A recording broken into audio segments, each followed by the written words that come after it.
Okay झालंय sir.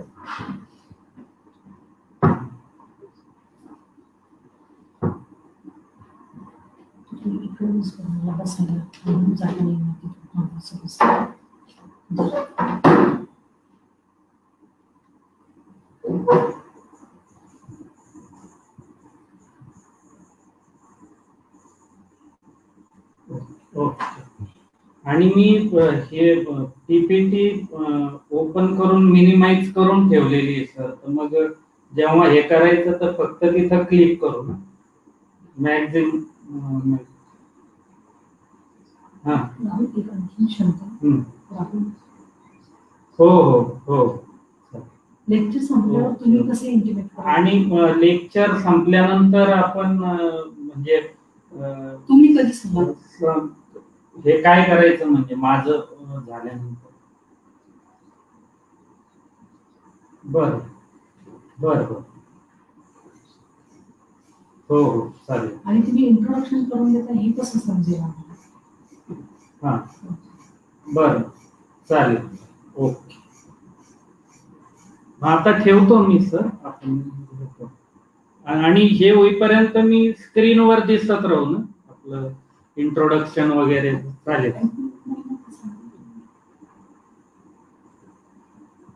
काय आता ब्रॉडकास्टिंग सर्व सुरू झालेलं आहे. तुम्ही फेसबुकवर दिसत आहात ना. तर तुम्हाला हे कधी ऐकू येईल असं म्हणायचं. ते तिकडून त्यांचं जे आहे करतील तेव्हा सुरू. ठीक आहे. तुम्ही बाहेर जाऊन फेसबुकवर जाऊ.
हॅलो.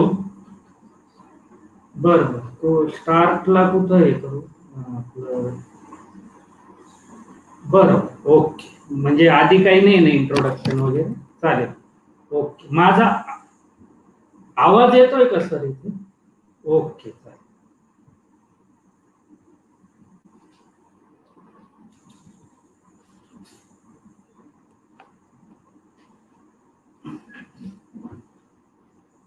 नमस्कार.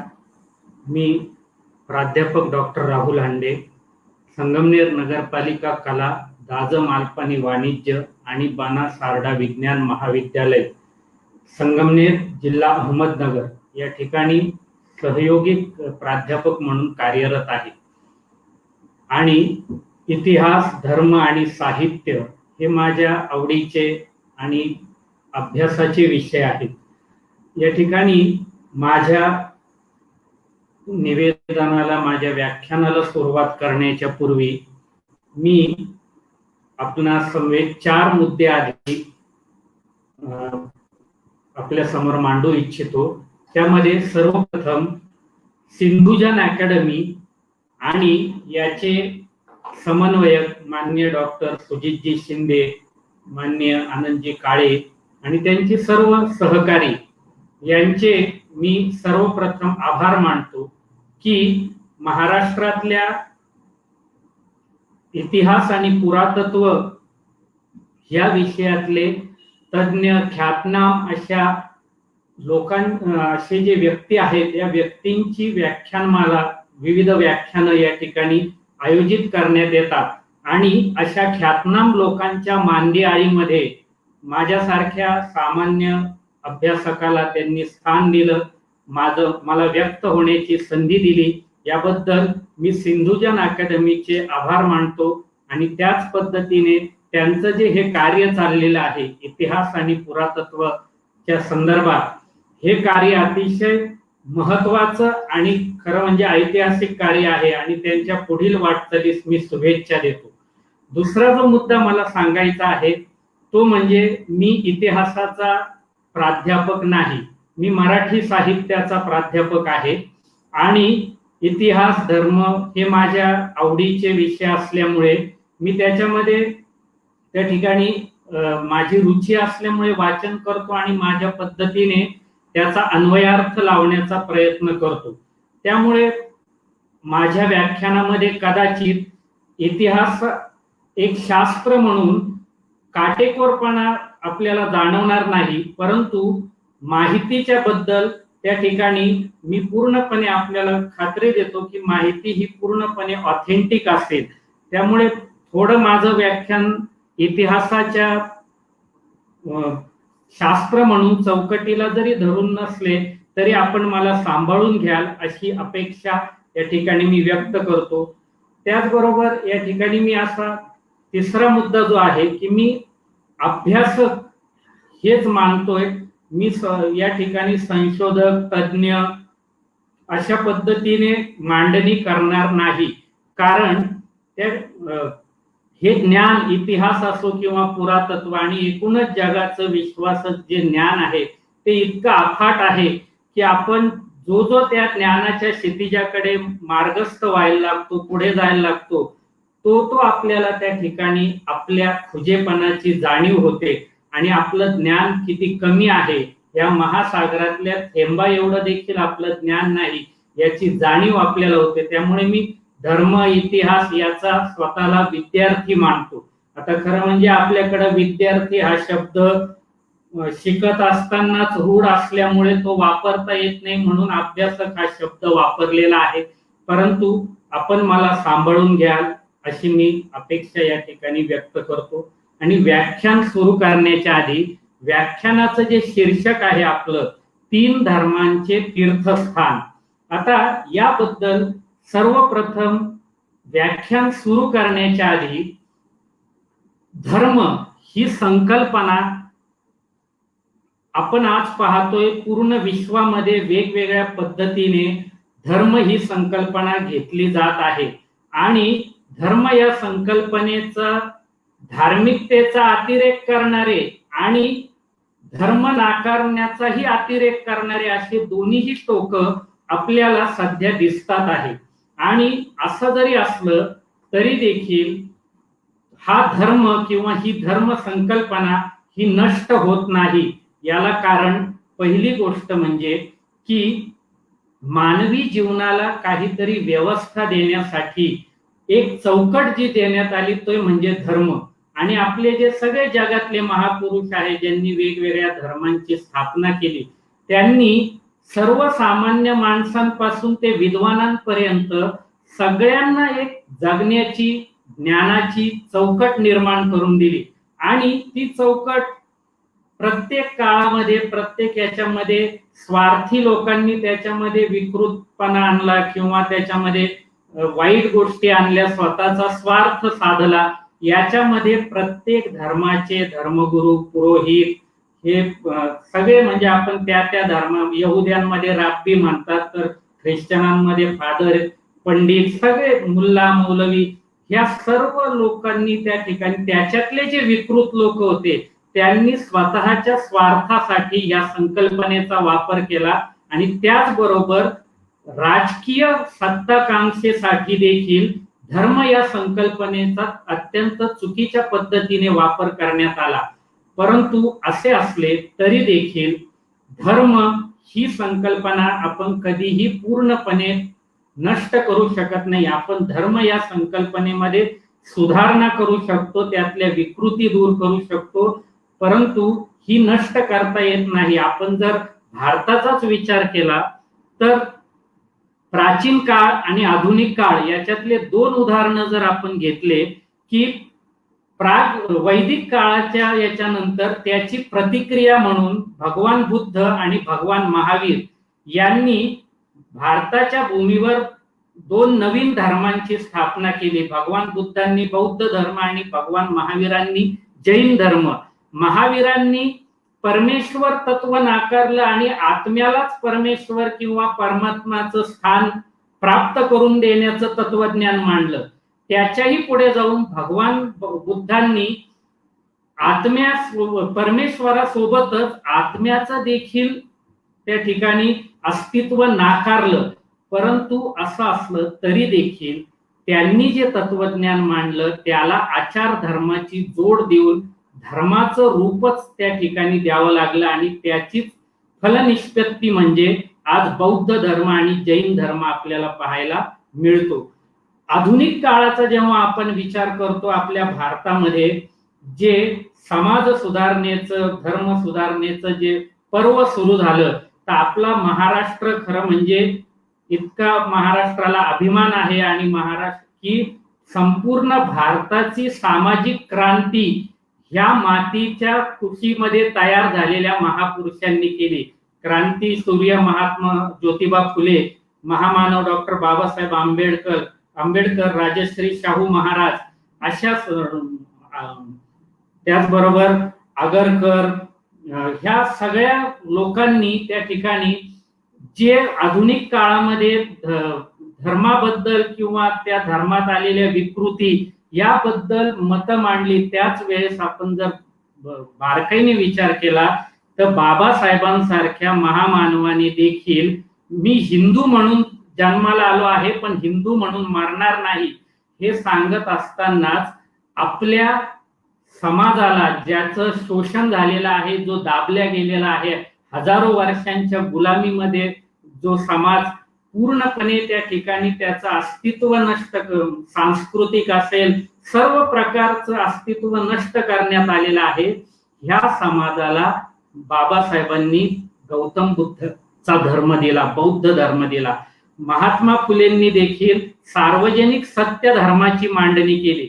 तर आपण याच्यावरून एकच म्हणू शकतो की धर्म ही संकल्पना वेगवेगळ्या काळामध्ये तिच्यात आलेल्या विकृती, तिच्यात आलेल्या वाईट प्रवृत्ती ह्या तुम्हाला बाजूला सारता आल्या पाहिजे. परंतु धर्म ही संकल्पना कधीही त्या ठिकाणी नष्ट होणार नाही असा माझा विश्वास आहे. परंतु एक माणूस म्हणून आणि एक व्यक्ती म्हणून त्या ठिकाणी धर्माचा अतिरेक करणारे आणि धर्माच्या विरोधाचाही अतिरेक करणारे या दोन्हीही गोष्टींचा मी मानत नाही. परंतु आज जो आपला विषय आहे की त्या ठिकाणी आपल्याला 3 धर्मांचे तीर्थस्थान हा विषय अभ्यासताना किंवा आपल्याला तो समजून घेताना धर्म या संकल्पनेवर आपली थोडीशी तरी त्या संकल्पनेला आपली मान्यता असली पाहिजे किंवा ती संकल्पना आपल्याला किंचितशी तरी मान्य असली तरच आपल्याला 3 धर्मांचे तीर्थस्थान हा जो काही विषय मी मांडणार आहे याच्याबद्दलचं जे माझं जे विवेचन आहे ते आपल्याला व्यवस्थित पद्धतीने समजू शकेल. आता मी आज 3 धर्मांचे तीर्थस्थान म्हणून ज्या विषयाची मांडणी करणार आहे तो विषय आहे जेरुसलेम. ज्यू, ख्रिश्चन आणि यहुदी ह्या धर्मांचं तीर्थस्थान म्हणजे जेरुसलेमची व्याख्या अशी केली जाते की हे 2 धर्मांचं उगम स्थान आणि राजधानी आहे आणि 3 धर्मांचं तीर्थस्थान आहे.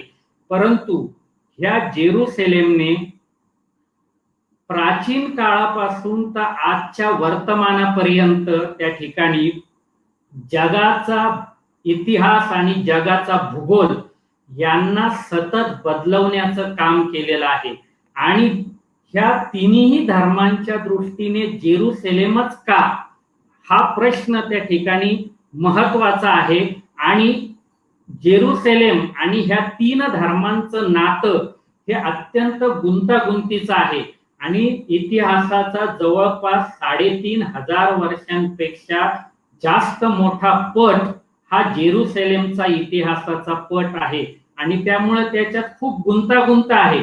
आणि मी या ठिकाणी माझी मांडणी करत असताना जेरुसलेमच का तीर्थस्थान मानण्यात आलं ह्या तिन्ही धर्मांच्या दृष्टीने इथपर्यंतच याची मांडणी करणार आहे. ही मर्यादा मी माझ्या मांडणीला त्या ठिकाणी करून घेतलेली आहे, आखलेली आहे. आता अमिट श्रद्धा ते अमानुष कत्तली आणि सहिष्णुता ते धर्मांधता अशा सर्वच धाग्यांनी जेरुसलेमच्या इतिहासाचा पट त्या ठिकाणी गुंफलेला आहे. आणि जेरुसलेमला यहुदी, ख्रिश्चन आणि मुस्लिम या तिन्ही धर्मांनी त्या ठिकाणी एवढं महत्व दिलेलं आहे की अनेक लेखकांनी जेरुसलेमचं वर्णन करताना, अभ्यासकांनी, जेरुसलेम असं शहर आहे का ज्याचं स्थान इहलोकात आणि परलोकातही तेवढंच महत्वाचं आहे. म्हणजे इथं पृथ्वीवर जेवढं महत्वाचं आहे, जर स्वर्ग असेल, परलोक असेल तर त्याच्यातही ते तेवढ्याच महत्वाचं करून ठेवण्यात आलेलं आहे. आणि मग जेरुसलेमच का, तर हा प्रश्न जेरुसलेम हे शहरच का, तर ज्यू, ख्रिश्चन आणि मुस्लिम या तिन्ही धर्मांचा जेव्हा आपण विचार करतो तर आपण एक साधी संकल्पना जर आधी घेतली की अंतिम दिन ही संकल्पना ह्या तिन्ही धर्मामध्ये मांडलेली आहे. म्हणजे जगाचा, ह्या सृष्टीचा अंतिम दिन एक दिवस येणार आहे आणि त्या दिवशी परमेश्वर माणसाच्या पाप आणि पुण्याचा निवाडा करणार आहे. आणि हा निवाडा ज्या ठिकाणी पृथ्वीवर होणार आहे ते ठिकाण म्हणजे जेरुसलेम. आणि अशा पद्धतीचं महत्व ह्या तीन धर्मांमध्ये जेरुसलेमला देण्यात आलेला आहे. आणि तो दिवस ज्याला मुस्लिम याच्यामध्ये धर्म परंपरेमध्ये कयामत की रात किंवा कयामत का दिन असं म्हटलं जातं. हे कयामत जे आहे, तो दिवस जो आहे तो जेरुसलेमच्या धर्तीवर त्या ठिकाणी हा न्याय निवाडा होणार आहे. आता जेरुसलेमचं जसं धार्मिक महत्व राहिलं त्याच पद्धतीने ह्या जेरुसलेमचं राजकीय महत्व देखील तेवढंच राहिलं. कारण तिथं निर्माण झालेल्या धर्मांच्या आडून जे राजकारण जगाच्या पटलावर उभं राहिलं, त्यामुळे राज्यकर्ते जे होते, यहुदी राज्यकर्ते असतील, ख्रिश्चन राज्यकर्ते असतील किंवा मुस्लिम राज्यकर्ते असतील, यांनी जेरुसलेमचा वापर वेळोवेळी आपल्या स्वार्थासाठी अतिशय चतुरपणाने करून घेतलेला आहे. आणि ह्या धर्माच्या प्रत्येक अनुयायाला जेरुसलेम आपल्या ताब्यात असावं अशा पद्धतीची इच्छा, आकांक्षा आणि महत्वाकांक्षा त्या ठिकाणी राहिलेली आहे आणि ती दिवसेंदिवस तीव्र होत राहिलेली आहे. आता मग जेव्हा आपण जेरुसलेमच का ह्या प्रश्नाचं उत्तर आपण शोधत असताना आपण जेरुसलेमच्या भौगोलिक स्थानापासून ते ह्या ज्यू, ख्रिश्चन आणि मुस्लिम किंवा इस्लाम या तीन धर्मांच्या निर्मितीपर्यंतचा जो कालखंड आहे तो आपण पीपीटीच्या माध्यमातून मी आपल्या समोर सादर करतो. पहिले आपण जेरुसलेमचं जे महत्व आहे, हे जेरुसलेमच का, तर त्याचं भौगोलिक स्थान आपण पहिले लक्षात घेऊ आणि खरोखरच भौगोलिक दृष्ट्या किंवा व्यापारी दृष्ट्या हे इतकं महत्वाचं होतं का, हे आपल्याला आधी समजून घ्यायचं आहे आणि मग आपण पुढचं विवेचन त्या ठिकाणी करणार आहोत. मी आपल्या समोर पीपीटी या ठिकाणी हे करतोय.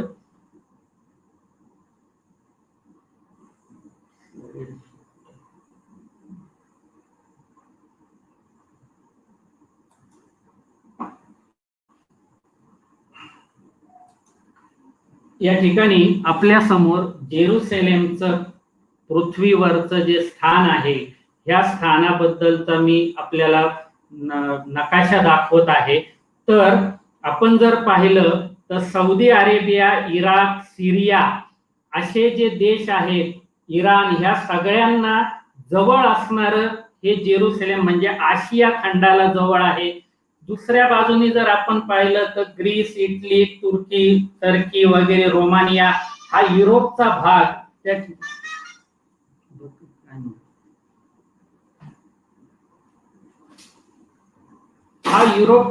त्या ठिकाणी आपल्याला पाहायला मिळतो.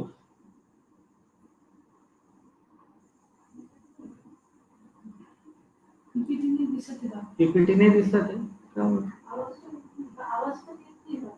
तिकडे आवाज नाही येत आहे. एक मिनिट.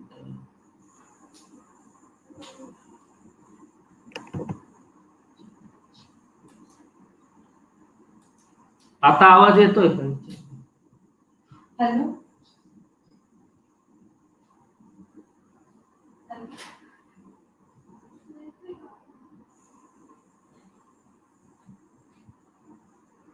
नाही येतो आवाज येत नाही. हॅलो हॅलो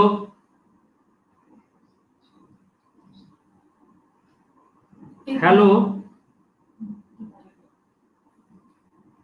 हॅलो हॅलो काय काय करायचं आहे? आता दिसते का? विचार बरं. हा दिसते का सर? आणि आवाज येतोय का?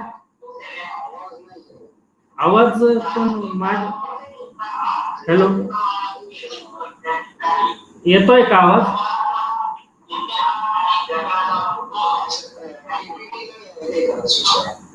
पीपीटी केली ना मी. मिनिमाइज करू का? हा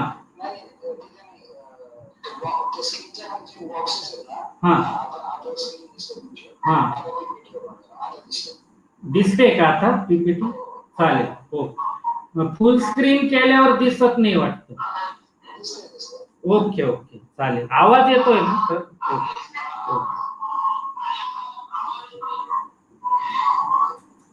आपण या ठिकाणी जर पाहिलं तर मी मगाशी विवेचन करत होतो की आशिया, युरोप आणि इकडे जर आपण पाहिलं तर इजिप्त, लिबिया, सुदान हे आफ्रिकेतले जे खंड आहेत यांच्या मध्यभागी आपल्याला जेरुसलेम हे शहर असलेलं दिसेल.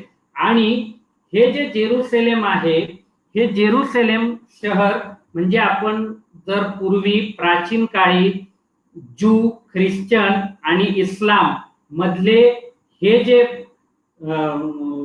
तेव्हाचे नकाशे जर आपण पाहिलं तर जगाच्या मध्यभागी किंवा जगाच्या केंद्रस्थानी जेरुसलेम दाखवलेलं आहे.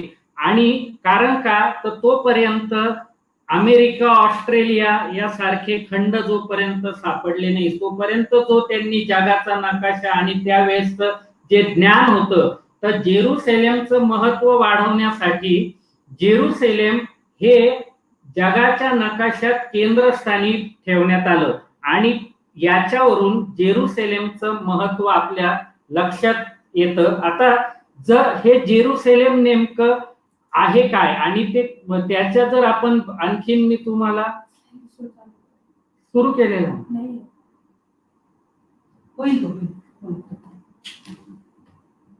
सुरू केलेलं दिसत नाही. बघ बरं दिसतो.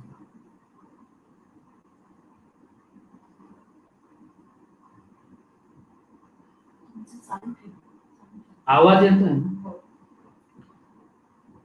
तर जेरुसलेमचं जर आपण पाहिलं तर जेरुसलेम हे आता एवढं त्याला महत्व येण्याचं कारण आता आपण जर जगाचा इतिहास पाहिला तर काही शहर हे व्यापारी मार्गावर असल्यामुळं किंवा ज्याला आपण म्हणू की संरक्षण दृष्टीने किंवा आक्रमणाच्या दृष्टीने महत्वाचे जर असले तर त्यांना जगाच्या इतिहासात महत्व राहिलेलं आहे. परंतु जेरुसलेमचं भौगोलिक स्थान जर आपण व्यवस्थित पाहिलं तर अशा कोणत्याही पद्धतीचं त्या ठिकाणी जेरुसलेमला महत्व जगाच्या इतिहासात कधीही नव्हतं. न ते काही संरक्षण दृष्ट्या किंवा न व्यापारी दृष्ट्या कशाशीही संबंध नसलेलं हे ठिकाण होतं किंवा कोणत्याही दृष्टीने महत्वाचं नसलेलं हे ठिकाण होतं. आता भूमध्य समुद्राच्या पूर्व किनाऱ्यावर आशिया, आफ्रिका व युरोप या 3 खंडांच्या भूमीचं मिलन ज्या ठिकाणी होतं त्या ठिकाणचा चिंचोळा प्रदेश हा पॅलेस्टाईन म्हणून ओळखला जातो आणि पॅलेस्टाईन म्हणून त्या ठिकाणी ओळखल्या जाणाऱ्या ह्या प्रदेशाचं आपण जेरुसलेम हे ह्या पॅलेस्टाईन ह्या भागामध्ये आहे. आता त्या इस्रायल का पॅलेस्टाईन हा भाग आपण पुढे पाहणार आहोत, परंतु ज्या प्रदेशामध्ये जेरुसलेम वसलेला आहे त्याला कनान असं अत्यंत प्राचीन काळी त्या ठिकाणी संबोधलं जाईल आणि ह्या प्रदेशावर सुमारे 200 वर्ष शूर आणि प्रगत असे फिलिस्टाईन लोकांनी राज्य केलं.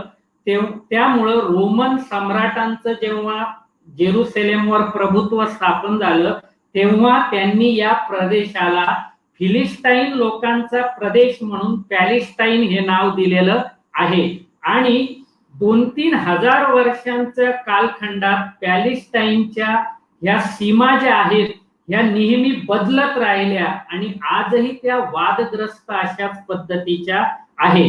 तर आता हे जे जेरुसलेम आहे हे जेरुसलेम ज्या प्रदेशात आहे किंवा ह्या शहराचं आपण जर हवामान पाहिलं, पर्यावरण पाहिलं तर त्या ठिकाणी हे भूमध्य सागरापासून त्या दूर असणारं, कोणत्याही व्यापारी मार्गापासून दूर असणारं, उन्हाळ्यामध्ये उन्हांच्या झळांनी त्या ठिकाणी माणसाला भाजून काढणारं, पाण्याचं दुर्भिक्ष असणारं, थंडीमध्ये हाडं गोठवणारी थंडी असणारं आणि ज्या ठिकाणी खडक देखील ओबड धोबड, अंगावर फोड आल्यासारखे आणि कोणत्याही पाहुण्याचं त्या ठिकाणी स्वागत न करू शकणारं अशा पद्धतीचं जेरुसलेम हे शहराची भौगोलिक रचना आहे.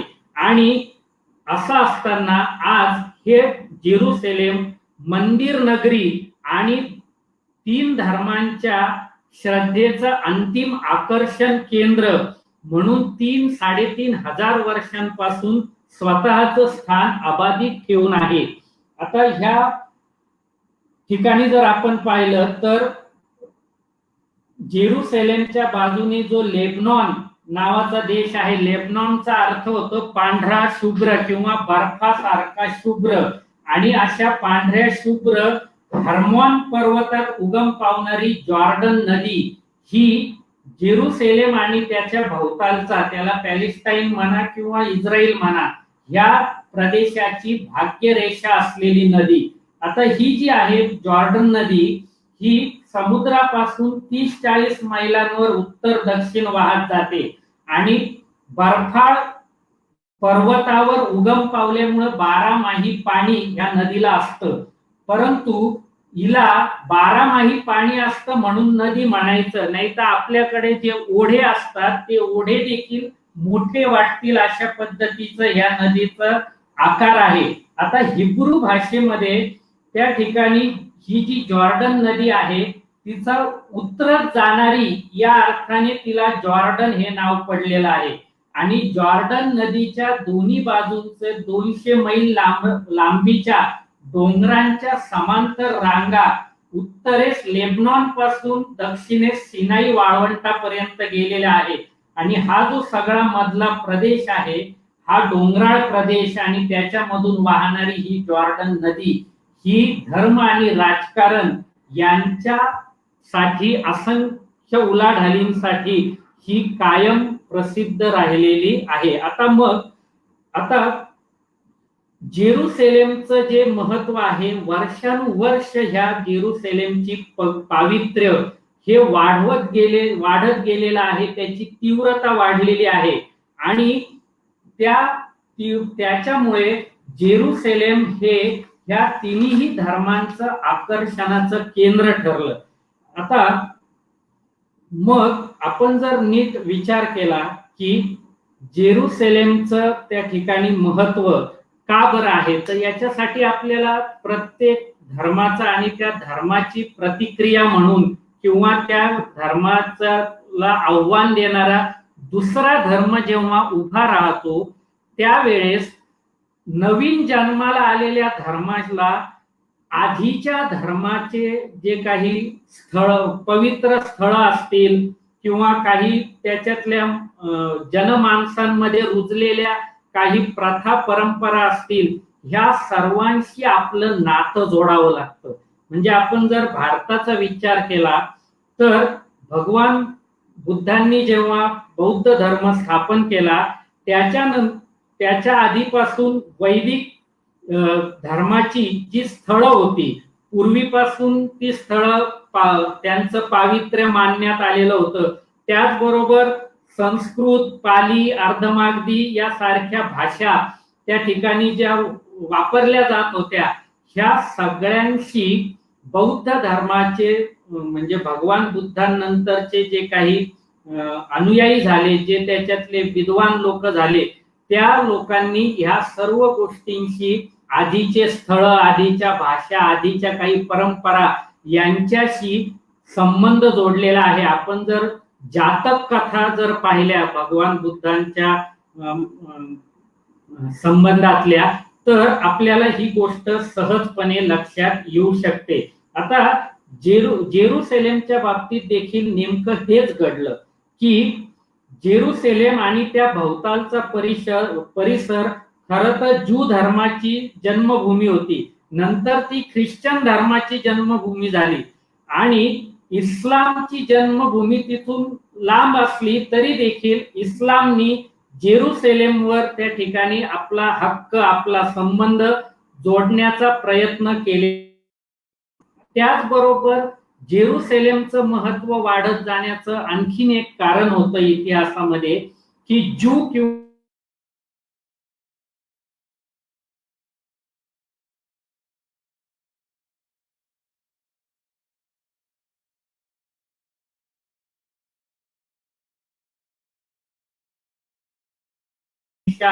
विशिष्ट आहोत आणि आपल्याला किंवा जे पूर्वज आहे त्यांना ईश्वराने दिलेली भूमी म्हणजे जेरुसलेम, अशा पद्धतीचा प्रसार जेव्हा केला तेव्हा जेरुसलेमचं महत्व हे वाढीला लागलं आणि जेरुसलेमचं पावित्र्य हे वाढीला लागलं आणि त्यामुळं जेरुसलेम हे ईश्वराने आणि राज्यकर्त्याच्या धार्मिक अस्मिता व राजकीय महत्वाकांक्षा यांच्या दृष्टीने, म्हणजे जे अनुयायी होते त्यांच्या दृष्टीने आणि राज्यकर्त्यांच्या दृष्टीने जेरुसलेम महत्वाचं राहिलं.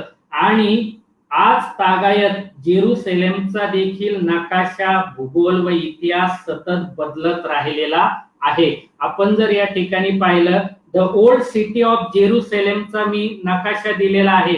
तर हे जेरुसलेम जे गाव आहे, हे शहर आहे, हे याच्यामध्ये तुम्हाला यहुदी लोकांची वस्ती दिसेल, मुस्लिम लोकांची वस्ती दिसेल आणि ख्रिश्चन लोकांची वस्ती दिसेल. आणि जेरुसलेम मध्ये आणखीन एक गंमत अशी आहे की जेरुसलेम मधले जे रस्ते आहे, जे चौक आहेत, यांना 3 भाषेत 3 नावं असलेली आपल्याला पाहायला मिळतात. म्हणजे यहुदी परंपरेनुसार एखाद्या रस्त्याचं नाव हिब्रू मध्ये आहे, ख्रिश्चन परंपरेनुसार एखाद्या रस्त्याचं नाव त्या ठिकाणी इंग्लिश मध्ये आहे आणि इस्लामच्या परंपरेनुसार त्या ठिकाणी त्याच रस्त्याचं नाव आपल्याला अरबी मध्ये असलेलं पाहायला मिळतं. आणि मग अशा पद्धतीने हे शहर ह्या 3 धर्मांच्या किंवा ह्या 3 उपासना पंथांच्या मध्ये विभागलेला आपल्याला पाहायला मिळेल. आता काय झालं?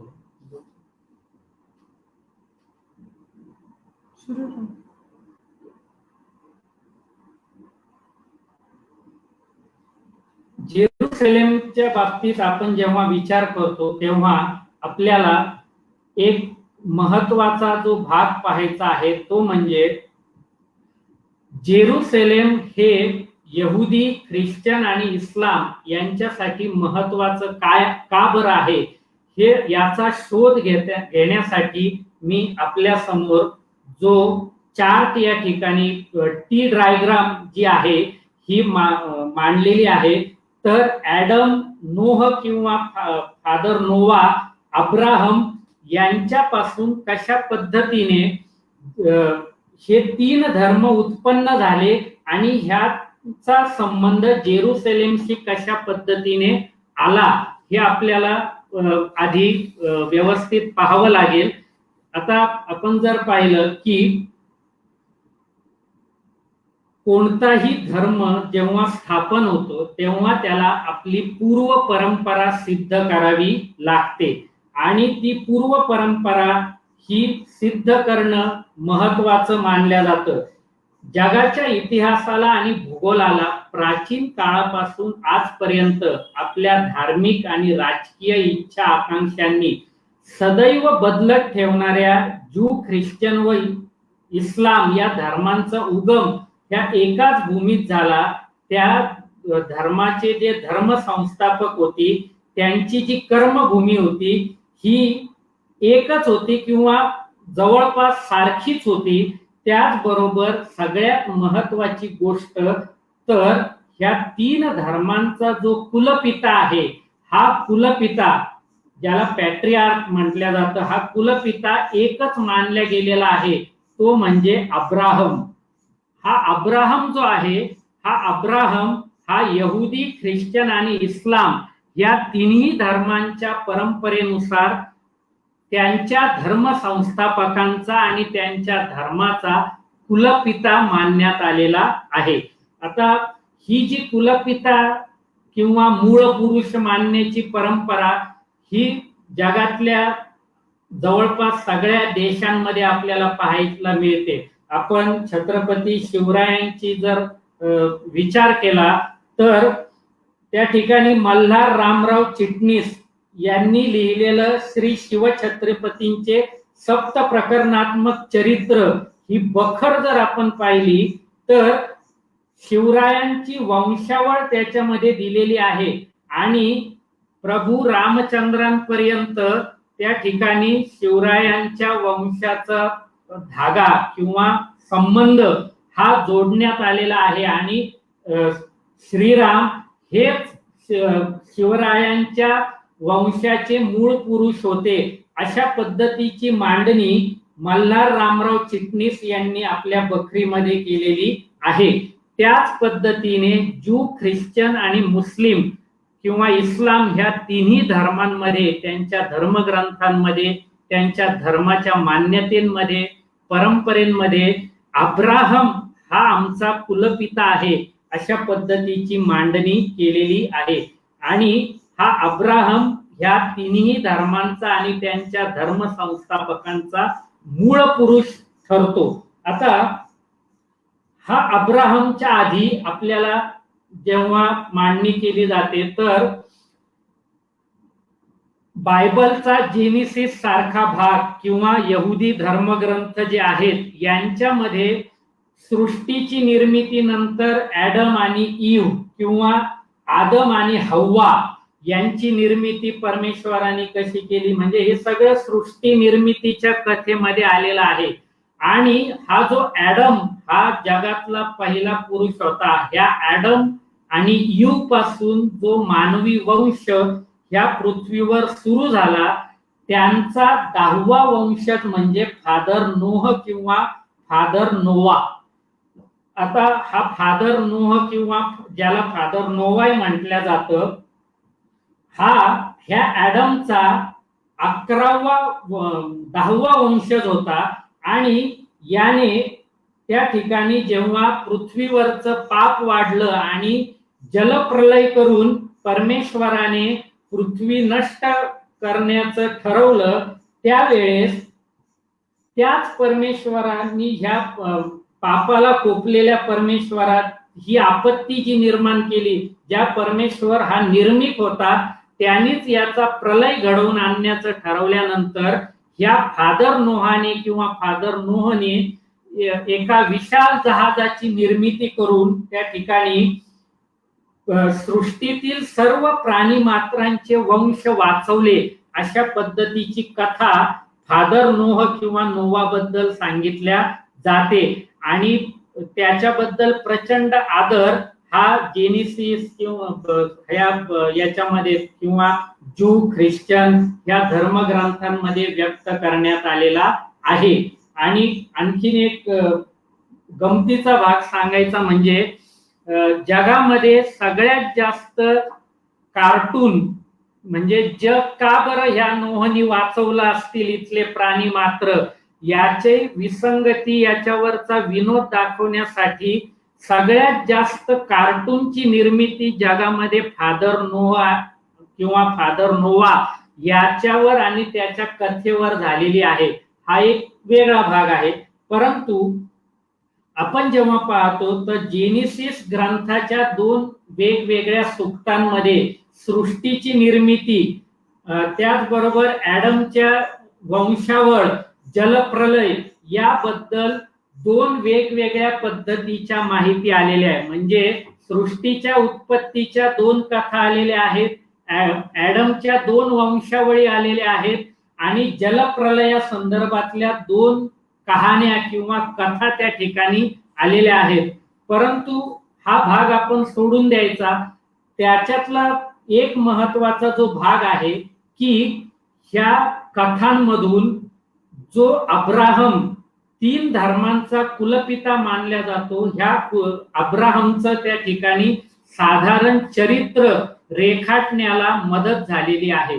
आणि हा जो अब्राहम होता हा फादर नोहचा 10वा वंशज होता. म्हणजे तसं पाहिलं तर ॲडमचा 21वा वंशज म्हणजे अब्राहम, ॲडमचा 11वा वंशज म्हणजे फादर नोह आणि फादर नोह नंतरचा 11वा वंशज म्हणजे अब्राहम. आता हा जो अब्राहम होता हा अब्राहम आज आपण ज्याला इराक म्हणतो, ह्या इराकला प्राचीन काळामध्ये ऊर असं म्हटलं जायचं किंवा त्याचा उल्लेख ऊर प्रदेश अशा पद्धतीने केला जायचा. आणि हा ऊर म्हणजे अब्राहम, ह्या ऊर जो आहे हे अब्राहमचं मूलस्थान होतं. आणि ह्या मूल म्हणजे आज आपण असं साध्या भाषेत असं म्हणू की आजच्या इराक हे अब्राहमचं मूलस्थान होतं. मग अब्राहम कोण होता आणि त्याने काय मांडलं, काय केलं हे पाहणं गरजेचं आहे. तर एका साध्या मूर्तिकाराच्या पोटी अब्राहमचा जन्म झाला आणि लहानपणापासून ह्या अब्राहमला परमेश्वर, त्याचं अस्तित्व, सृष्टीची निर्मिती असे ह्या संदर्भात अनेक प्रश्न पडत होते. त्याच्या मनामध्ये अनेक प्रश्न निर्माण होत होते. आणि तो ज्या काळात होता त्या काळामध्ये आधीच्या ज्या परंपरा होत्या त्या परंपरांनुसार मूर्तीपूजा त्या ठिकाणी होती. आणि ह्या मूर्तीपूजेच्या बद्दल देखील त्या अब्राहमच्या मनामध्ये अनेक प्रश्न त्या ठिकाणी निर्माण व्हायचे. आणि मग खरोखरच मूर्ती पूजा म्हणजे परमेश्वराची भक्ती आहे का किंवा परमेश्वरापर्यंत पोहोचण्याचा मार्ग आहे का, असे अनेक प्रश्न अब्राहमच्या मनात निर्माण होत होते. आणि ह्या प्रश्नांचे उत्तर कोणाकडेच नव्हते. तर कथेनुसार जेनेसिसच्या एक दिवस परमेश्वरांचा साक्षात्कार अब्राहमला झाला आणि त्याने सांगितलं की तू आता मेसोपोटामिया सोड, म्हणजे हा जो इराकचा युफ्रेटिस टायग्रिस नद्यांच्या खोऱ्यांमधला जो भाग होता त्याला मेसोपोटामिया म्हटल्या जायचं आणि त्याची जी संस्कृती ती त्या नावाने ओळखल्या जाते. आणि तू हा भाग ऊरचा किंवा मेसोपोटामियाचा भाग सोड आणि कनानला जा. कनान म्हणजे आज जिथं जेरुसलेम आहे तो भाग, ती जमीन, तो प्रदेश मी तुला तुझ्या वंशजांना बहाल करतो, बदल्यात तू माझा प्रचार कर, अशा पद्धतीचा आदेश परमेश्वराने त्याला दिला.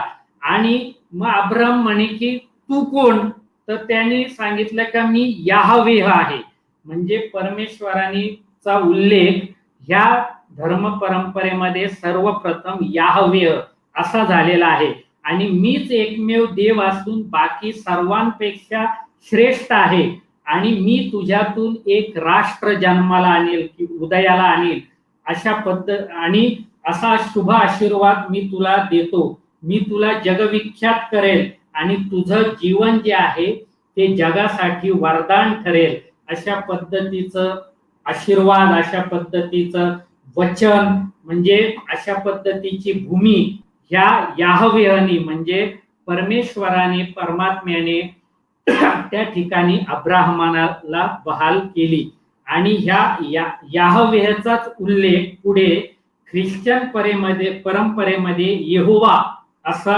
होतो आणि मग या यहोवानेच अब्राहमला त्या ठिकाणी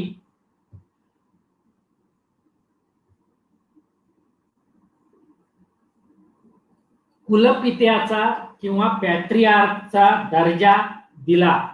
आता ह्या याहवेह किंवा यहोवाची आज्ञा मानून अब्राहम आपले कुटुंब आणि शेळ्या मेंढ्यांचा कळप घेऊन त्या ठिकाणी त्याला जी ईश्वर दत्त भूमी किंवा वागदत्त भूमी, प्रॉमिस लँड किंवा होली लँड म्हणजे पवित्र भूमी जी प्राप्त झाली होती तिकडे त्यांनी तो गेला. तिथे गेल्यानंतर कनान मध्ये पोहोचल्यानंतर तो जेरुसलेम या ठिकाणी गेला. तर तिथं मेल्सी झेडेक नावाचा धर्मगुरू होता आणि तोच तिथला राज्यकर्ता होता. त्याने अब्राहमचं स्वागत केलं आणि त्याला एलॉन किंवा ज्याला आपण म्हणू की परमेश्वराचा दूत अशा पद्धतीचा किंवा महान अशा पद्धतीचा त्याचा अर्थ होतो असं संबोधलं आणि त्याचं स्वागत केलं.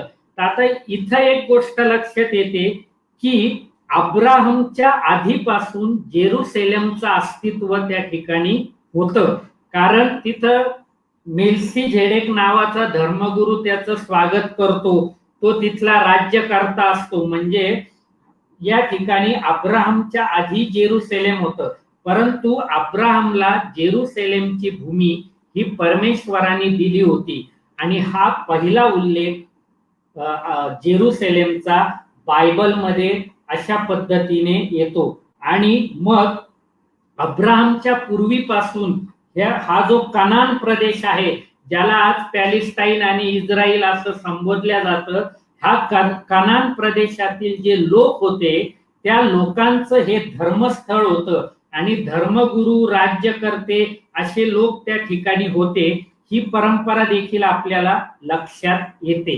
आता अब्राहमच्या बाबतीत जेव्हा आपण पाहतो तर अब्राहम हा वृद्धत्वाकडे झुकलेला होता, तो आणि त्याची पत्नी. परंतु परमेश्वराने तुझी वंशवृद्धी होईल अशा पद्धतीचा आशीर्वाद अब्राहमला दिलेला होता आणि तसं वचन दिलेलं होतं. तरी देखील अब्राहमला आपला वंश वाढेल की नाही, पुत्र प्राप्ती होईल का नाही याबद्दल शंका निर्माण होऊन त्याने हगर नावाच्या दासीशी विवाह केला आणि तिच्यापासून त्याला जो पुत्र झाला तो म्हणजे इस्माईल. आणि त्याची पत्नी म्हणजे जी होती त्या पत्नीपासून आपल्या पत्नीपासून त्याला जो मुलगा झाला तो आयझॅक किंवा त्याला इसाक असं म्हटल्या जातं. मग अशा पद्धतीने स्वतःच्या पत्नीपासून झालेला मुलगा म्हणजे आयझॅक किंवा इसाक आणि दासीशी त्या ठिकाणी विवाह करून जो मुलगा झाला तो म्हणजे इस्माईल. मग ह्या अब्राहमची परीक्षा पाहण्याचं याहवेहने किंवा यहोवाने ठरवलं आणि त्याला सांगितलं की तुझा मुलगा जो आहे त्या मुलाला माझ्यासाठी तू बळी दे. आणि मग अब्राहमनी त्या ठिकाणी कोणताही विचार न करता, कारण त्याची परमेश्वरावरची श्रद्धा एवढी अढळ होती की जेरुसलेमच्या मोरिया पर्वतावर, मोरिया नावाचा पर्वत आहे, त्या मोरिया पर्वतावर आपला मुलगा आयझॅक किंवा इसाक याला बळी देण्यासाठी दगडावर ठेवला आणि त्याने त्या ठिकाणी तलवार किंवा सुरा जो आहे तो त्याच्या मानेवर चालवण्यास तो वार करणार. त्याच वेळेस परमेश्वर त्या ठिकाणी याहवे प्रकट झाला आणि त्या अब्राहमची आपल्यावरची श्रद्धा पाहून त्या ठिकाणी त्याला आशीर्वाद दिलं आणि मग त्याच्या वंशजांना देखील आशीर्वाद दिला.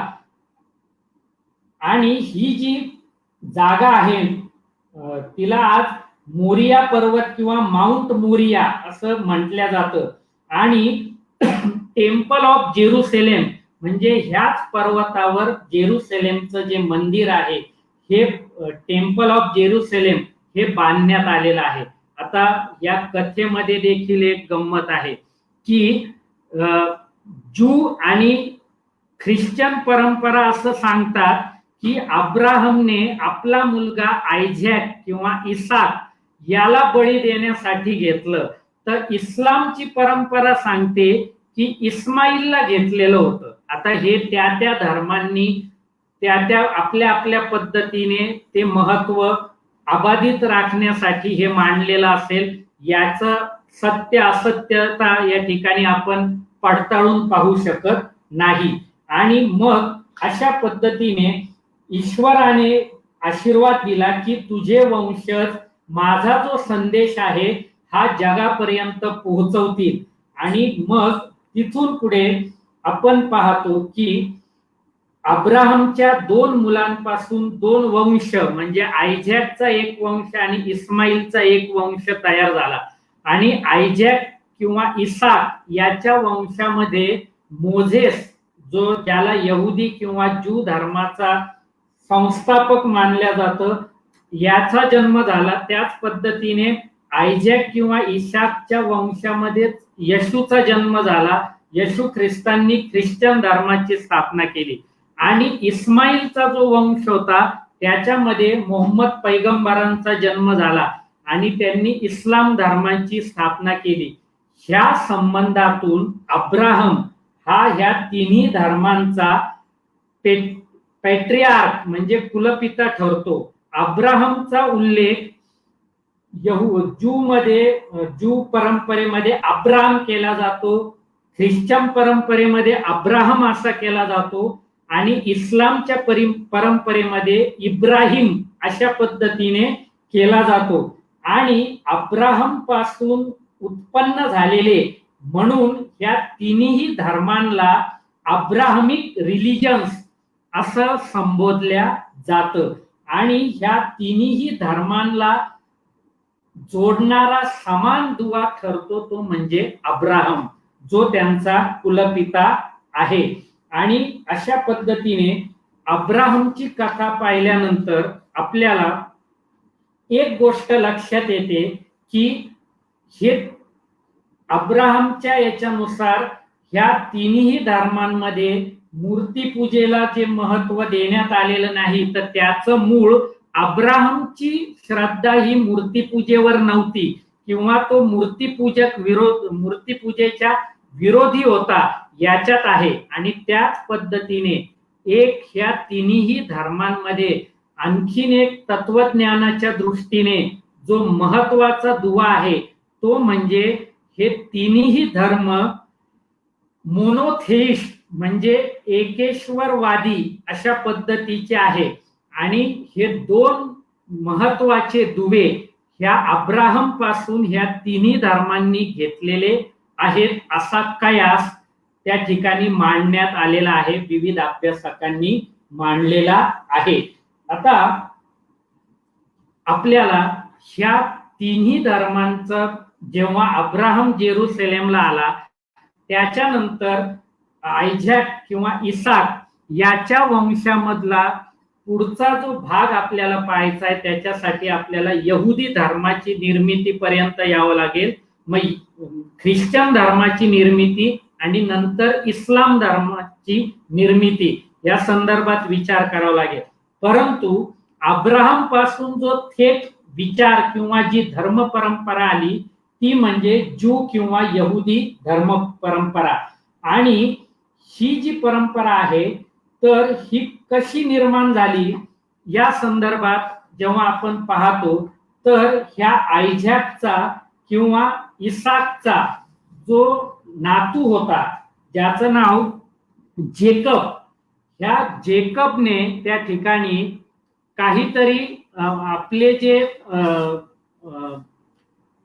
आपल्या समूहातले जे आपले सर्व आप्त होते यांचं त्या ठिकाणी अधिकार किंवा यांच्या संदर्भात काहीतरी चूक केली होती आणि हे पाप त्याच्याकडून घडलं आणि ह्या पापाची प्रायश्चित्त त्याने साक्षात परमेश्वराशी लढून त्या ठिकाणी परमेश्वराला त्याने हरवलं आणि त्या पापातून स्वतःची मुक्ती केली आणि परमेश्वर त्याच्यावर प्रसन्न झाला आणि त्याने परमेश्वराने ह्या जेकबचं नाव इस्राईल असं ठेवलं आणि हिब्रू भाषेमध्ये म्हणजे जी यहुदी किंवा ज्यू धर्माची भाषा आहे हिब्रू, ह्या हिब्रू भाषेमध्ये इस्रायलचा अर्थ होतो, त्याला इस्रायल असं देखील म्हणतात आणि इस्राईल असं देखील म्हणतात की देवांसोबत निरंतर लढणारा म्हणजे इस्राईल किंवा देवासोबत लढून निरंतर प्रयत्न करणारा म्हणजे इस्राईल. अशा पद्धतीने त्या ठिकाणी इस्राईल शब्दाची फोड यहुदी धर्म परंपरेमध्ये आणि हिब्रू भाषेमध्ये केली जाते. आता जेकबचं नामकरण इस्राईल झाल्यानंतर त्या ठिकाणी आज आपण जे पाहतो की इस्राईल हे राष्ट्र जे निर्माण झालेलं आहे तर हा जेकब जो होता हा जेकब न कळतपणे इस्रायली किंवा ज्यू ह्या धर्माचा किंवा ह्या धर्ममताचा संस्थापक होता. म्हणजे अब्राहम, त्याचा मुलगा इसाक आणि त्याच्यानंतर जेकब ज्याला इस्राईल हे नाव पडलं, हे तीन त्या ठिकाणी मूळ पुरुष त्या यहुदी धर्माचे ठरतात. मग यानंतर जर आपण पाहिलं की जेरुसलेम मध्ये हा जो जेकब होता, हा जेकब याच आपल्या इतर नातलगांशी किंवा ज्या इसाकला 12 अपत्य झाली होती. म्हणजे जेकब जेकबचे वडील आणि त्याच्या आधी ते वडील आणि त्यांचे बंधू असे 12 अपत्य इसाकला झाली. त्याच्यातला एकाचा मुलगा म्हणजे जेकब आणि ह्या 12 जणांपासून 12 टोळ्या 12 समूह तयार झाले होते आणि ह्या इतरांशी न पटल्यामुळं हा जो जेकब होता किंवा हा जो इस्राईल होता हा त्या ठिकाणी नाइलाजाने इजिप्तमध्ये गेला आणि इजिप्तमध्ये गेल्यानंतर त्या इजिप्तमध्ये त्याने तो म्हणजे काहीतरी त्याने आपलं कौशल्य दाखवलं, हुशारी दाखवली आणि तिथल्या दरबारामध्ये तो चांगल्या उच्च पदावर पोहोचला. आणि त्यावेळेस इजिप्तमध्ये आपण जर पाहिलं तर जी राजवट होती ती राजवट बॅबिलॉनची संस्कृतीशी संबंधित ही राजवट होती आणि त्या राजवटीमध्ये हा जो जेकब होता त्याच्या सोबत त्याचं जे कुटुंब कबिला आलेला होता त्या राजवटीने त्याला तिथं आधार दिला.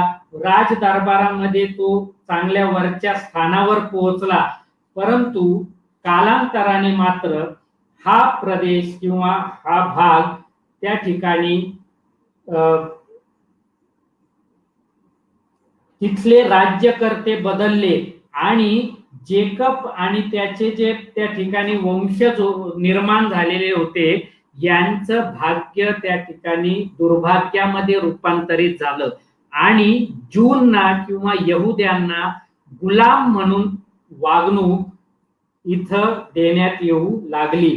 अशा याच्यामध्ये मग ही परिस्थिती खूप काळ राहिली आणि अशा याच्यात त्या गुलामीमध्ये जगत असतानाच मोझेस हा दासी पुत्र जन्माला आला आणि हा मोझेस जो होता, हा मोझेस ह्या जेकबच्या किंवा इस्रायलच्या वंशातला होता. परंतु मोझेस हा गुलाम असणाऱ्या ज्यू लोकांमध्ये जन्माला आलेला असून देखील तो धर्म संस्थापक म्हणून किंवा ज्यू धर्माला एक धर्म म्हणून किंवा ज्यू मताला, यहुदी मताला एक धर्म म्हणून स्थापन करणारा कसा झाला, तर या संदर्भात अशी कथा आहे की जॉकबेथ नावाची दासी त्या इजिप्तच्या राजवाड्यामध्ये होती आणि ती इजिप्तच्या राजकन्येची अत्यंत जवळची दासी होती. परंतु मोझेसच्या जन्माच्या वेळेस इजिप्तमध्ये यहुद्यांची किंवा ज्यूंची संख्या वाढू नये याच्यासाठी तिथल्या इजिप्तच्या फॅरोने, म्हणजे इजिप्तच्या सम्राटांना फॅरो म्हटलं जायचं, त्याने असा हुकूम काढलेला होता की प्रत्येक यहुदी गुलामाचं पहिलं अपत्य हे मारून टाकण्यात येईल. अशा याच्यामध्ये जॉकबेथ आणि तिचा पती अमराम यांना जे पहिलं अपत्य झालं, ते पहिलं अपत्य झाल्यानंतर जॉकबेथचं त्या ठिकाणी तिला प्रचंड भीती वाटली आणि तिचं मातृहृदय हेलावलं की आपलं हे बाळ आता मारून टाकल्या जाईल. मग तिने एक लाकडी पेटी घेऊन ते नाईल नदीमध्ये ते बाळ सोडलं आणि त्याच वेळेस नाईल नदीच्या किनारी इजिप्तची राजकन्या त्या ठिकाणी फिरायला आलेली असताना तिला आणि तिच्या सख्यांना ती पेटी दिसली आणि त्याच्यामध्ये ते सुंदर बाळ दिसलं आणि ते बाळ त्या राजकन्येनी राजवाड्यात आणलं आणि त्या बाळाला सांभाळण्याची जबाबदारी जॉकबेथ याच दासीला दिली. म्हणजे तिचं बाळ पुन्हा तिच्याकडे परत आलं. आणि मोझेस या शब्दाचा अर्थच पाण्यातून वर काढलेला अशा पद्धतीचा होतो आणि मग मोझेस म्हणजे पाण्यातून वर काढलेला. तर मग जॉकबेथलाच त्याचं पालन पोषण करण्याची संधी मिळाली. म्हणजे आपण जर महाभारताचा विचार केला तर कुंती आणि कर्ण या कथेशी ही मिळती जुळती कथा आपल्याला मोझेसच्या संदर्भात पाहायला मिळते. मग ह्या मोझेसचं राजकन्येची कृपा असल्यामुळं सगळं त्याचं बालपण आणि तारुण्यापर्यंत मोझेसला राजवाड्यात जगता आलं, वावरता आलं आणि त्याला विविध शास्त्रांचा अभ्यास करता आला आणि मोझेसला देखील अब्राहम प्रमाणे विविध प्रश्न पडायचे आणि तो त्या ठिकाणी सतत विचार करायचा की आपण ज्या समाजातले आहोत त्याला अशा पद्धतीची गुलामीत का जगावं लागतंय. आणि अशा परिस्थितीमध्ये मोझेसने एकदा एक सरकारी अधिकारी एका ज्यू गुलामाला झाडाला बांधून अत्यंत अमानुष पद्धतीने मारत असताना मोझेसने त्याला अडवलं आणि त्याला मारून टाकलं. कारण मोझेस हा चांगला योद्धा देखील होता आणि अनेक लढायांमध्ये मोझेसने पराक्रम गाजवलेला होता. परंतु अपघाताने असा गुन्हा घडल्यामुळे मोझेसला तिथून पलायन करावं लागलं आणि मग तो इजिप्तचा भाग सोडून त्या ठिकाणी निघून गेला आणि पुढे त्याच्या तपश्चर्येमधून सिनाई पर्वतावर त्या ठिकाणी त्याला याहोवाने 10 आज्ञा दिल्या आणि त्या 10 आज्ञांचा स्वीकार करून मोझेस पुन्हा आला आणि आपल्या गुलाम बांधवांमध्ये प्रबोधनाला त्याने सुरुवात केली आणि त्याने सांगितलं का परमेश्वराने आपल्याला गुलामीतून मुक्त होण्यासाठी आपल्या मातृभूमीकडे परत जायला सांगितलेलं आहे आणि ती म्हणजे जेरुसलेम आणि आपल्याला जेरुसलेमला परत जायचं आहे. आणि अशा पद्धतीने ते जनमानस त्या ठिकाणी तयार करण्यामध्ये यश मोझेसला आलं आणि त्या ठिकाणी हे सर्व ज्यू गुलाम किंवा यहुदी गुलाम मोझेस सोबत जेरुसलेमकडे निघाले. परंतु दुर्दैव असं की जेरुसलेमच्या जवळ पोहोचल्यानंतर मोझेसला एका पर्वतावरून फक्त जेरुसलेमचं दर्शन झालं आणि मोझेसचा मृत्यू झाला. म्हणजे मोझेस हा कधीही जेरुसलेमला पोहोचू शकला नाही. परंतु त्यांनी आपले सर्व बांधव गुलामीतून मुक्त करून जेरुसलेमकडे आणले. परंतु तिथं आणखीन एक वेगळं प्रकरण तयार झालं की जे लोक जेकब बरोबर इजिप्तला गेले नव्हते तिथंच राहिले होते, जे ज्यूज होते ते लोक आणि नंतर इजिप्त मधून हे आलेले लोक यांना उपरे समजत होते. जे तिथंच राहिलेले लोक मोझेस सोबत आलेल्या लोकांना उपरे समजत होते आणि त्यामुळं एक संधपणा त्या ठिकाणी निर्माण होऊ शकला नाही. परंतु मोझेसमुळं अब्राहम, आयझॅक, जेकब यांच्यापासून जे धर्ममत किंवा धर्म परंपरा चालत आली होती त्या परंपरेला एक धर्माचं चौकट, धर्माचं रूप देण्याचं काम मोझेसच्या माध्यमातून झालं आणि खरं तिथून पुढे ज्यू आणि यहुदी एक संस्थात्मक धर्म म्हणून स्थापन झाले. तर अशा याच्यामध्ये मग पुढे हा कालखंड जर आपण पाहिला तर मोझेस वगैरे हे जो कालखंड आहे, अब्राहमचा कालखंड इसवी सन पूर्व 3-3.5 वर्ष सांगितल्या जातो आणि मोझेसचाही कालखंड जवळपास इसवी सन पूर्व 1800 ते 2000 इतका सांगितल्या जातो. आता पुन्हा जेरुसलेमला आल्यानंतर त्या ठिकाणी फिलिस्टाईन लोक जे होती, ही फिलिस्टाईन एक सूर आणि पराक्रमी अशी जमात होती. त्यांच्याशी संघर्ष करण्याची वेळ जेव्हा यहुदी आणि ज्यू टोळ्या होत्या, 12 टोळ्या होत्या, त्यांना आणि हे जे इजिप्त मधून परत आलेले ज्यू होते यांना आल्यानंतर त्यांच्या लक्षात आलं की आपण विभक्त असल्यामुळं आपला पराभव होतोय आणि आपली राजवट किंवा आपली राजसत्ता त्या ठिकाणी निर्माण होऊ शकत नाही. अशा याच्यामध्ये मग ह्या सर्व टोळ्या एकत्र आल्या आणि ह्या टोळ्या एकत्र आल्यानंतर त्या ठिकाणी इसवी सन पूर्व 1015 मध्ये ह्या ज्यू समाजाला एक पराक्रमी नेता आणि राजा मिळाला, तो म्हणजे सॉल. आणि हा सॉल जो होता हा ज्यूंचा आद्य नेता आणि राजा ठरला.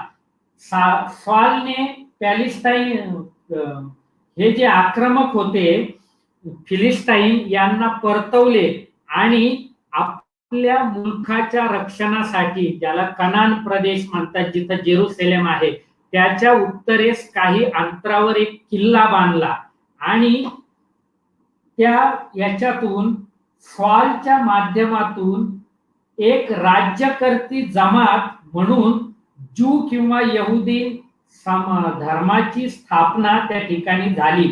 परंतु गिल्बोच्या पर्वत रांगांमध्ये फिलिस्टाईन आक्रमकांशी लढताना या सॉलला वीरमरण आले आणि त्यानंतर सॉलच्या कारकिर्दीमध्ये तसं पाहिलं तर पॅलेस्टाईनच्या काही प्रदेशापुरतीच त्याची सत्ता निर्माण होऊ शकली होती. आणि मग असं जरी असलं त्याच्या मृत्यूनंतर ती आणखीन संकुचित झाली. असं असलं तरी ह्या सर्व हिब्रू जमातींना किंवा 12 टोळ्यांमध्ये विभागलेल्या ज्यू जमातींना एका राजछत्राखाली आणणारा पहिला राजा म्हणून ज्यू इतिहासामध्ये सॉलचं स्थान अनन्यसाधारण आहे. आता सॉल नंतर ज्यू आणि ख्रिश्चन परंपरेमध्ये ज्याला सगळ्यात जास्त महत्व देण्यात आलेलं आहे तो म्हणजे किंग डेव्हिड किंवा डेव्हिड राजा. ज्याचा कालखंड इसवी सन पूर्व सुमारे 1016 ते 972 सांगण्यात येतो. आणि ख्रिस्ती आणि यहुदी पुराणांमध्ये डेव्हिड विषयी प्रचंड अशा कथा, त्याच्या पराक्रमाविषयी, त्याच्या बहुरंगी बहुढंगी व्यक्तिमत्व विषयी आलेल्या आहेत. आणि हा जो डेव्हिड होता, हा डेव्हिड खरं पाहिलं तर सॉलचा प्रतिस्पर्धी होता. आणि सॉल नंतर त्याचा पुत्र जॉनाथन हा राजा व्हायला सक्षम नसल्यामुळे डेव्हिडकडं ह्या यहुदी राजवटीचं राजेपद आलं. आणि मग हा जो डेव्हिड होता, हा डेव्हिड हा बहुरंगी बहुढंगी, म्हणजे त्याच्यामध्ये शौर्य होतं, रसिकता देखील होती. आणि म्हणजे आपण जर त्याला पाहिलं तर श्वापदही मुग्ध होतील असा संगीत निर्माण करणारा, त्याचबरोबर स्त्रियांना आपल्या मोहपाशामध्ये गुंतवणारा, फिलिस्तिनी गोलायत नावाच्या फिलिस्तिनी राक्षसाशी झुंजणारा धाडसी वीर, अशा वेगवेगळ्या पैलूंमधून डेव्हिडचं वर्णन केलेलं आहे. आणि आपण जर पाहिलं तर डेव्हिडच्या व्यक्तिमत्वाचा प्रभाव आपण ह्या यहुदी आणि ख्रिश्चन परंपरेवर केवढा आहे, तर दर काळामध्ये चांगल्या चांगल्या कलावंतांनी डेव्हिडचे शिल्प, डेव्हिडचे चित्र त्या ठिकाणी बनवलेले आपल्याला पाहायला मिळतात. आपण जर पाहिलं की मायकल एंजेलोनी जे डेव्हिडचं शिल्प बनवलं, ते जगातली एक सुंदर कलाकृती म्हणून ओळखल्या जातं. तर हा जो डेव्हिड होता, ह्या डेव्हिडने समाजाची संघटना, राज्य यंत्रणा त्या ठिकाणी मजबूत केली. आणि ह्या कनान प्रांतावर त्याच्या घराण्याचा अंमल भविष्यामध्ये 400 वर्षांपर्यंत अबाधित राहिला. संघटन चातुर्य वगैरे, म्हणजे जे सगळे राजाला कडे असणारे सर्व गुण ह्या डेव्हिड मध्ये होते. आणि आता इथं एक आणखीन अशी गंमत होती की सॉल आणि डेव्हिड, तर सॉल पेक्षा डेव्हिडला मान्यता अधिक मिळाली. कारण का, तर सॉल हा 12 जमातींपैकी बेंजामिन नावाच्या अल्पसंख्यक जमातीचा होता.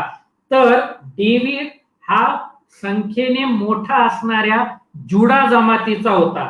आणि मग ह्या जुडा जातीची किंवा जमातीची संख्या जास्त असल्यामुळं डेव्हिडचं नेतृत्व हे सर्वमान्य झालं. आणि मग डेव्हिडच्या नंतर त्या ठिकाणी त्याचा जो राज्य आहे किंवा त्याचं राज्य पुढे नेण्याचं काम त्याचा कर्तबगार मुलगा सॉलोमन, ज्याचा कालखंड राजा म्हणून इसवी सन पूर्व सुमारे 972 ते 932 सांगितला जातो.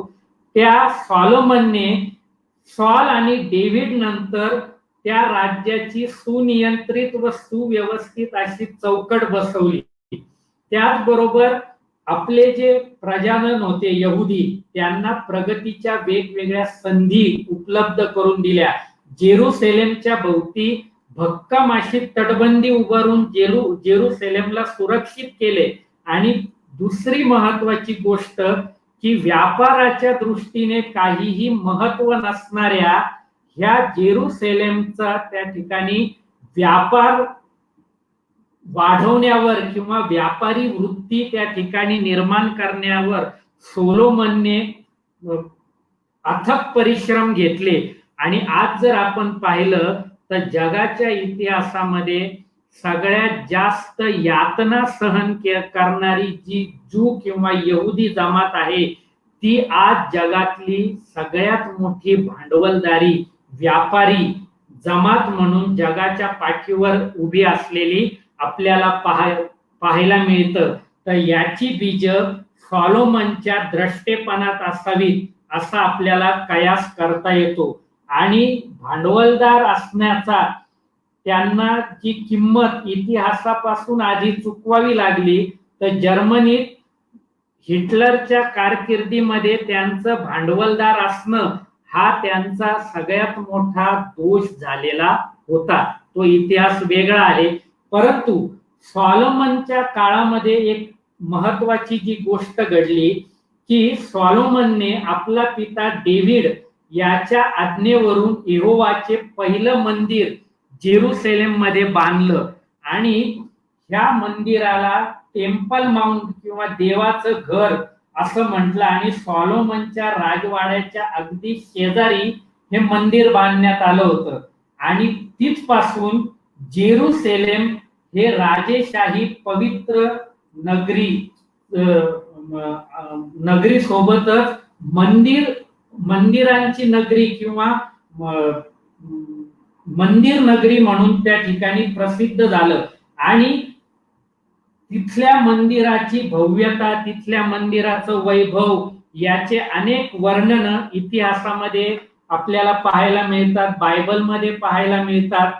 आणि अशा याच्यामध्ये मग ह्या डेव्हिडच्या घराण्याच्या 400 वर्षाच्या कारकिर्दीनंतर त्या ठिकाणी इस्रायली लोकांच्याकडून ग्रीक लोकांनी पुन्हा सत्ता हस्तगत केली आणि हा इस्रायली किंवा ज्यू किंवा यहुदी समाज पुन्हा एकदा गुलामीत गेला आणि गुलामीत गेल्यानंतर तिथपासून त्यांची जी गुलामी सुरू झाली तर ती 19व्या शतक येईपर्यंत हा समाज नुसता गुलामच नाही राहिला तर स्वतःच्या मातृभूमीपासून विस्थापित देखील झाला. तर जेव्हा इस्रायलची स्थापना झाली त्यावेळेस ह्या समाजाला पुन्हा आपली मातृभूमी मिळाली. आता हा झाला यहुदी याच्यापर्यंतचा म्हणजे टेम्पल माउंट पर्यंतचा इतिहास. आणि हे जे मंदिर आहे हे मंदिर ह्या सर्व इतिहासामध्ये म्हणजे 3,500 वर्षांच्या आपण म्हणू 2,000-2,500 वर्षांच्या इतिहासामध्ये अनेकदा उद्ध्वस्त झालं, अनेकदा भव्यतेने उभं करण्यात आलं. आपल्या स्क्रीनवर दिसत असेल की जेरुसलेमवर ज्या राजवटी त्या ठिकाणी आल्या तर त्या राजवटींमध्ये ज्यू, त्याच्यानंतर ग्रीक, परत रोमन, ख्रिश्चन, नंतर मुस्लिम, नंतर क्रुसेडर्स म्हणजे ख्रिश्चन धर्मयोद्धे, त्याच्यानंतर पुन्हा मामुलक्स किंवा ऑटोमन्स हे मुस्लिम राज्यकर्ते आणि त्याच्यानंतर पुन्हा ब्रिटिश हे ख्रिश्चन राज्यकर्ते. असं सतत जेरुसलेमचं त्या ठिकाणी सत्तांतरण होत राहिलं आणि सतत जेरुसलेम हे उद्ध्वस्त होत राहिलं आणि मानण्यात आलं. तर अशा पद्धतीने जेरुसलेमचं पावित्र्य, तिथली परंपरा ही एका बाजूला असताना नंतर जेव्हा जेरुसलेम मध्ये यहुदी धर्म रोमन काळामध्ये, रोमन राजवटीमध्ये यहुदी धर्मामध्ये प्रचंड व्यभिचार म्हणून, विकृती म्हणून निर्माण झाल्या आणि खऱ्या धर्मतत्वांपासून हा धर्म भरकटला होता आणि त्याची प्रतिक्रिया म्हणजे येशू ख्रिस्तांनी स्थापन केलेला किंवा येशू ख्रिस्तांनी मांडलेलं ख्रिश्चन धर्माचं तत्वज्ञान. आता येशू ख्रिस्तांचा संबंध जेरुसलेम सोबत कसा आहे तर जेरुसलेम जवळच्या बेथलहेम या गावी येशू ख्रिस्तांचा जन्म झाला आणि तिथून काही अंतरावर असणाऱ्या एका खेड्यामध्ये त्या ठिकाणी हे मूळ गाव येशूंचं होतं. तर येशूंच्या जीवनातल्या 2 महत्वाच्या घटना ह्या जेरुसलेम मधल्या आहे. पहिली म्हणजे जेरुसलेमचं जे मंदिर होतं त्या मंदिराच्या जे धर्मगुरू होते, यहुद्यांच्या धर्मगुरूंना राब्बी असं म्हटलं जातं आणि ह्या राब्बींनी जो भ्रष्टाचार, जो व्यभिचार धर्माच्या नावाखाली चालवला होता त्याला आव्हान देण्याचं काम येशू ख्रिस्तांनी केलं आणि त्या ठिकाणी त्यांनी आव्हान दिलं की तुम्ही हे सारं मंदिर पाडा, हे अपवित्र झालेलं आहे आणि हे मी 3 दिवसात बांधून दाखवेल.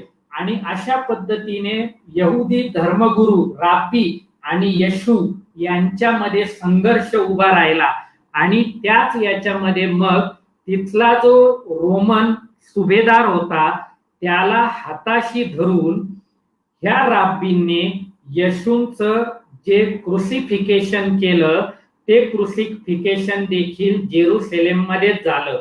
म्हणजे एक धर्म म्हणून ख्रिश्चन धर्माचा पहिला उद्घोष हा जेरुसलेम मध्ये झाला.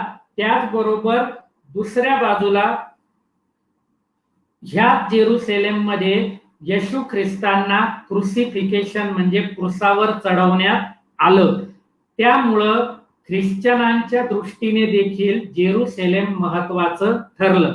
आता मग इकडे आपण इस्लाम धर्म परंपरेकडे आल्यानंतर अब्राहमचा मुलगा इस्माईल हा अरबस्थानात गेला आणि तिथं त्याने आपल्या तत्वांचा अब्राहमच्या तत्वांचा प्रसार सुरू केला आणि त्याच्या वंशामध्ये मोहम्मद पैगंबरांचा जन्म झाला आणि त्यांनी इस्लामची स्थापना केली.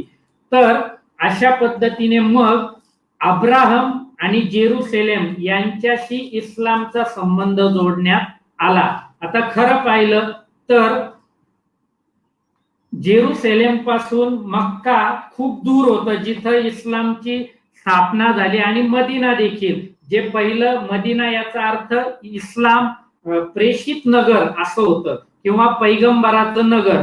तर हे मदिना हे दूर होते, परंतु मोहम्मद पैगंबरांना देखील अब्राहम आणि जेरुसलेम याच्याशी आपलं नातं जोडावं लागलं. याचं कारण की पैगंबरांच्या काळापर्यंत त्या ठिकाणी ख्रिश्चन धर्म हा अरबस्थानापर्यंत येऊन पोहोचलेला होता. म्हणजे मोहम्मद पैगंबरांच्या पत्नी ज्या होत्या हजरत खदिजा, तर यांचे काका म्हणजे नात्यात असणारे हे ख्रिश्चन धर्मगुरू होते, असा संदर्भ त्या ठिकाणी आपल्याला इतिहासामध्ये सापडतो. तर इस्लाम अरबस्थानामध्ये ख्रिश्चन धर्म येऊन पोहोचला होता आणि अशा वेळेस ज्या अरबांना कोणतीही धर्मकल्पना माहीत नव्हती, धर्म संकल्पना माहीत नव्हती, त्यांच्यासाठी नवीन धर्म निर्माण करणाऱ्या मोहम्मद पैगंबरांना ख्रिश्चन, यहुदी आणि जेरुसलेम आणि अब्राहम यांच्याशी संबंध जोडून दाखवावा लागला. तर अशा पद्धतीने हे जे जेरुसलेम, मग त्याच्यासाठी आणखी महत्वाच्या घटना जी सांगण्यात आली की मोहम्मद पैगंबरांनी जे स्वर्गारोहण केलं त्या स्वर्गारोहण मध्ये त्यांना मोहम्मद पैगंबर ईसा, पैगंबर मुसा आणि पैगंबर इब्राहिम यांची भेट झाली. तर आता पैगंबर ईसा म्हणजे येशू ख्रिस्त, पैगंबर मुसा म्हणजे मोझेस आणि पैगंबर इब्राहिम म्हणजे अब्राहम. तर ते स्वर्गारोहण ज्या पर्वतावरून करण्यात म्हणजे मोहम्मद पैगंबरांनी केलं तो पर्वत हा जेरुसलेम मध्ये आहे आणि त्यामुळे जेरुसलेमशी देखील इस्लामचा संबंध त्या ठिकाणी प्रस्थापित करण्यात आला. तर असा हा जेरुसलेमचा जो इतिहास आहे, तर हा आपण जर पाहिला तर हा दोन धर्मांचं जन्मस्थान आहे, त्यांची राजधानी आहे ते म्हणजे यहुदी आणि ख्रिश्चन, आणि तीन धर्मांचं तीर्थस्थान आहे. तर हा जेरुसलेममुळे हे दोन, आता आपण यहुद्यांचा विचार थोडा वेळ बाजूला ठेवू, परंतु ख्रिश्चन आणि इस्लाम हे जगातले दोन मोठे धर्म ठरल्यामुळे जगाच्या इतिहासामध्ये जेरुसलेमला अतोनात एवढं महत्व आलं आणि जेरुसलेम वरून सतत संघर्ष होत राहिला. जेरुसलेम हा अस्मितेचा विषय झाला आणि तिथं एका बाजूला प्रचंड श्रद्धा आणि दुसऱ्या बाजूला प्रचंड रक्तपात, प्रचंड अमानुषता, असे दोन्ही प्रकारचे टोक आपल्याला जेरुसलेम मध्ये पाहायला मिळतात. आणि तीन धर्मांच्या श्रद्धा या जेरुसलेमच्या भूमीमध्ये त्या ठिकाणी आपल्याला रुजलेल्या असल्यामुळे आणि त्यांचा राजकीय वापरही वेळोवेळी झाल्यामुळे जेरुसलेम हे कायम जगाच्या दृष्टीने एक महत्वाचं शहर ठरलं आणि ज्याच्यामुळे जगाच्या इतिहासाला नेहमी वेगळं वळण लाभत राहिलं. अशा पद्धतीचं जे जेरुसलेम आहे त्याचा इतिहास अत्यंत संक्षिप्तपणे या ठिकाणी मी आपल्या समोर मांडलेला आहे आणि वेळेच्या मर्यादा आपल्याला असल्यामुळे मी अधिक विस्ताराने या ठिकाणी बोलू शकलो नाही. मी सर्व जे यामध्ये सहभागी झालेले सन्मान्य श्रोते आहेत त्यांना जर या संदर्भात काही प्रश्न विचारायचे असतील तर त्यांनी प्रश्न विचारावे अशी विनंती करत आहे.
काही प्रश्न असतील तर विचारावे अशी विनंती सगळ्यांना करतोय.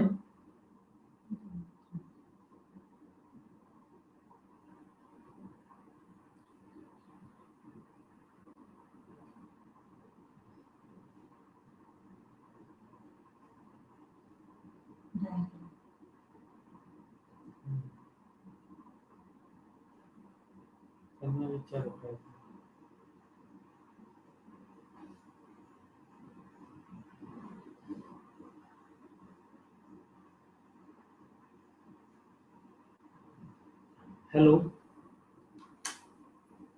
हा प्रश्नासाठी मी हे केलंय तुला मग हा बर मग मी करू का कन्क्लूड. आम्ही आभार मानतो सगळ्यांचे आणि आपण सर्वांनी आपला अमूल्य वेळ देऊन मी केलेली मांडणी ऐकली. खरं म्हणजे हा खूप गुंतागुंतीचा इतिहास आहे. अब्राहम असो, मोजेस असो, येशू ख्रिस्त असो, पैगंबर असो, ह्या सर्वांवर आणि जेरुसलेमच्या इतिहासावर खरं एक एक व्याख्यान घेता येईल. परंतु हा जेरुसलेमच्या इतिहासाचा आणि त्याच्या महत्वाचा या तीन धर्मांच्या दृष्टीने असणाऱ्या महत्वाचा जो इतिहास, अतिशय किचकट इतिहास मी अत्यंत ढोबळ मानाने या ठिकाणी मांडण्याचा प्रयत्न केला. आपण सर्वांनी तो ऐकला, माझ्या हे विवेचन ऐकलं याबद्दल मी सर्वांचे आभार मानतो आणि माझं व्याख्यान या ठिकाणी संपवतो. धन्यवाद. End broadcast.